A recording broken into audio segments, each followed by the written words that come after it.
I was watching Moss Family TV's vlog, and I saw that she was doing an open collab of a lot of different YouTubers, and she wanted us to prepare a recipe that is a memory from our childhood, from Christmas or a vintage recipe. And I thought, oh my goodness, what could I do that would be a treat for all of you out there who are wrapping presents and out shopping, something delectable. And then I thought of my mom's chocolate pudding cake. This is such an amazing recipe. Ooey, gooey, and chocolatey. This is so easy to make. It will cure any chocolate craving you have. It's velvety smooth and so quick. I'm going to show you how to make it right now.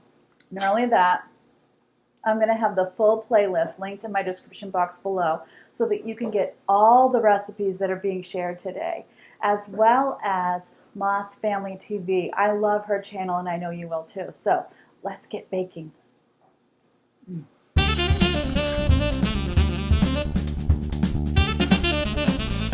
We're going to start with sifting 3/4 of a cup of sugar, 1 cup of flour, 2 teaspoons of baking powder, and 1/8 teaspoon of salt.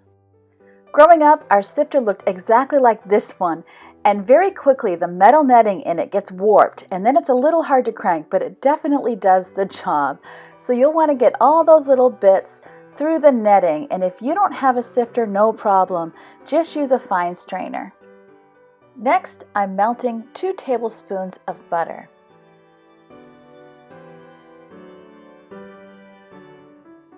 When it's nearly melted, I'm going to add 2 tablespoons of powdered unsweetened chocolate. If you don't have it in powder form, it's perfectly fine to use the kind that you get in bar form, as long as it's unsweetened.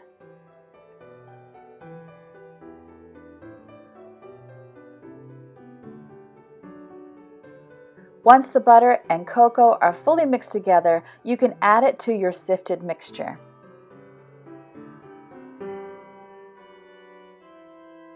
To that, you'll add a 1/2 cup of milk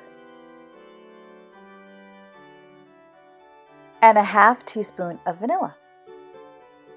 Now I'm just going to stir all those ingredients together. I am the youngest of 3, and I have 2 older sisters, and although this is definitely my mother's recipe, my strongest memory is my oldest sister making this for our family. My mom was really good about letting us invade the kitchen and cook, and it's something I've handed down to my kids as well. I love when they want to take over the kitchen and get cooking, and we even had a big joke in our family. There was a chocolate wonder cake that we used to make, and that was the first cake you ever made.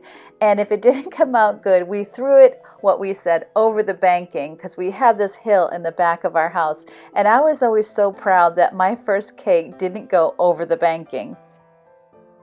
Now I'm buttering a 9x9 pan, and you could use a disposable pan or anything you have that's 9x9.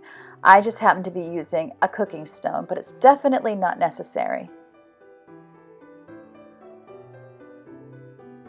Once that is done, you're going to put your batter into the pan and just spread it around as evenly as possible. It's not a big deal though. It's time to make the topping. You need a 1/2 cup of brown sugar and a 1/2 cup of white sugar. And then I'm mixing that around because I forgot to add chocolate. So I'm going to show you how to add the chocolate if you forget the chocolate. But what you should actually be doing is adding 4 tablespoons of the unsweetened cocoa. You're going to spread that topping across your batter.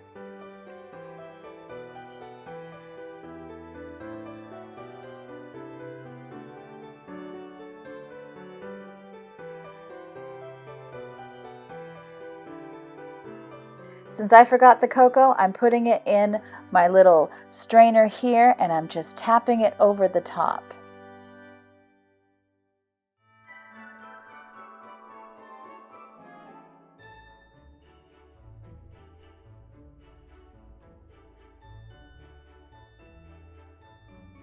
Now here's the most important part. You're going to pour 1.5 cups of boiling water over the top.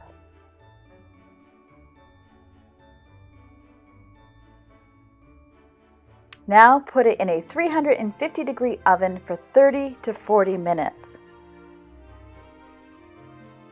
I'm taking my cake out of the oven, but I want to show you how to know whether or not it's done. I'm not going to put a tester into it because it does have that pudding texture at the bottom, so it's really not going to help you because your tester is going to come out, of course, with the pudding on it. So look, it has a little bounce on the top and I can pull it away from the edges, and that's how I know it's done. And look at that. It is so beautiful.